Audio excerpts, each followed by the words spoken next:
अस्सलामु अलैकुम वरहमतुल्लाहि वबरकातुहू। नाज़रीन मोहतरम, आज हम आपके लिए लेकर आए हैं एक ऐसा वाक़या जिससे हर इंसान को नसीहत और इबरत हासिल होगी। ये वाक़या है सुल्तान महमूद गजनवी और एक शख्स का, कि जब एक शख्स सुल्तान महमूद गजनवी की बारगाह में उनके ही भांजे की शिकायत लेकर आया कि उनका भांजा उसकी बहन के साथ ज़बरदस्ती करता है और उसकी इज्जत लूटता है, तो उसके बाद सुल्तान महमूद गजनवी ने उसे क्या सज़ा दी। मेरी आपसे मौदूबाना गुजारिश है कि इस वाक़े को मुकम्मल तरीके से समझने के लिए इस वीडियो को एंड तक ज़रूर देखें, और अगर अभी तक आपने हमारे चैनल को सब्सक्राइब नहीं किया है तो उसे भी सब्सक्राइब कर दीजिए और पास में दिए गए बेल आइकन पर भी क्लिक कर दीजिए ताकि हमारे वीडियो की नोटिफिकेशन आप सब तक पहुँचती रहे। नाज़रीन मोहतरम, सुल्तान महमूद गजनवी का दरबार आवाम व ख़ास और फ़ौजी जानिसार सिपाहियों से भरा पड़ा था।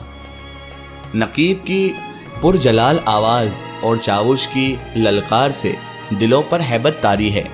आदाब, सलाम, नियाज, बादशाह सलामत, जिल्ले सुबहानी, शहनशाह जी जाह, जहाँ पना, सुल्तान मुअज़्ज़म की मिली जुली आवाज़ों से दरबार सुल्तान महमूद गजनवी गूंज रहा है। मसनदे ख़ास पर शाही पोशाक में मलबूस बादशाह महमूद गजनवी बड़े ही तुमतराक कर्रोफर के साथ जलवा अफरोज़ हैं। दाएं बाएं मुशीराने सल्तनत और अरबाब हुकूमत, जागीरदार, राजे महाराजे अदब से गर्दन झुकाए सब बस्ता खड़े हैं। मजलूमों की दाद रसी और जालिमों को मिटाने जड़ से उखाड़ फेंकने के फरमान जारी हो रहे हैं। उसी दौरान में दरबार में एक पहरेदार दाखिल होता है और बादशाह मुअज़्ज़म सुल्तान महमूद गजनवी को बताता है कि एक शख्स पसीने में सराबोर, बिखरे बाल, शर्म से गड़ा जा रहा है। वो आपसे मुलाकात का शर्फ हासिल करना चाहता है। बादशाह महमूद गजनवी ने इजाज़त दे दी कि उस शख्स को पेश किया जाए। थोड़ी देर बाद चौबदार एक परेशान हाल शख्स को बादशाह सुल्तान महमूद गजनवी के हुजूर में पेश करता है। सुल्तान महमूद गजनवी ने कहा, कहो भाई, क्यों परेशान हो, क्या परेशानी है तुम्हारी? उस शख्स ने आकर अर्ज किया, मेरी शिकायत निहायत संगीन है हजरत, और कुछ इस किस्म की है कि मैं उसे बरसरे दरबार यानी सबके सामने बता नहीं सकता। सुल्तान महमूद गजनवी ये सुनकर फौरन उठ खड़े हुए और साहिल को अपने हमरा खलवत यानी तन्हाई में ले जाकर पूछा कि तुम्हें क्या शिकायत है। फरियादी ने अर्ज किया कि एक अरसे से बंदगाने आली यानी आपके भांजे ने यह तरीका इख्तियार कर रखा है कि वो मुसलसल यानी असलहा से लेस होकर मेरे मकान पर आता है और मुझे मार पीट कर बाहर निकाल देता है और खुद जबरन मेरे घर में रात भर जिनसी दरिंदगी करता है, यानी मेरी घर की औरतों से बेइज्जती करता है और उनके साथ ज़बरदस्ती करके उनकी इज्जत को पारा पारा करता है। गजनी की कोई अदालत ऐसी नहीं जिसमें मैंने जुल्म ज़बर की फरियाद न की हो, लेकिन किसी को इंसाफ करने की जुर्रात नहीं हुई। जब मैं हर तरफ से मायूस हो गया तो आज मजबूरन जहाँ पना आली मकाम की बारगाह आलिया में इंसाफ के लिए मैं हाजिर हुआ हूँ, और शहनशाह आली के बेलाग इंसाफ और बेबाक इंसाफ परवरी व फरियाद रसी और रियाया से बेपनाह शफकत मोहब्बत पर भरोसा करके मैंने अपना हाल ज़र अर्ज कर दिया है। खालिक हकीकी ने आपको अपनी मखलूक का मुहाफिज और निगहबान बनाया है सुल्तान मुअज़्ज़म। क़यामत में रियाया और कमज़ोरों पर मुजालिम के आप खुदाए कहार के रूबरू जवाबदेह होंगे। अगर आपने मेरे हाल पर रहम फरमा कर इंसाफ किया तो बेहतर है, वरना मैं इस मामले को मुंतकीम हकीकी यानी अल्लाह के सुपुर्द करके उसके बेरू व रिवायत फैसला तक इंतज़ार करूँगा। सुल्तान मुअज़्ज़म पर इस वाक़े का इतना असर हुआ कि वो बेख्तियार आप दीदा हो गए, यानी वो रोने लगे और साहिल से कहा, तुम अब से पहले मेरे पास क्यों ना आए? तुमने नाहक अब तक ये जुल्म बर्दाश्त क्यों किया? फरियादी ने अर्ज़ किया, मैं अरसे से इस कोशिश में लगा हुआ था कि किसी तरह बारगाह सुल्तानी तक पहुँच जाऊँ, मगर दरबानों और चौबदारों की कदगन ने कामयाब ना होने दिया। ये लोग मुझे अंदर ही नहीं आने देते थे। आज अल्लाह का ऐसा करना हुआ कि मैं घर से दुआ करके निकला कि खुदा मुझे आज सुल्तान मुअज़्ज़म से मिला दे। खुदा ही जानता है कि आज भी मैं किस तदबीर से यहाँ तक पहुँचा हूँ सुल्तान। मुझ जैसे गरीबों और मजलूमों को ये बात कहाँ नसीब है कि जब चाहे बेधड़क दरबारे सुल्तानी में हाजिर हो जाएं और सुल्तान को अपने दर्द दिल की दास्तान सुना सकें। सुल्तान ने साहिल को इत्मीनान और दिलासा देकर ताकीद की कि मुलाकात और गुफ्तगू का किसी से जिक्र न करना, और जिस वक्त भी वो शख्स तुम्हारे घर आए उसी वक्त मुझे उसकी इत्तला कर देना। मैं उसको ऐसी इबरतनाक सज़ा दूंगा कि आइंदा दूसरों को ऐसे मजालिम की जुर्रात ना हो सकेगी।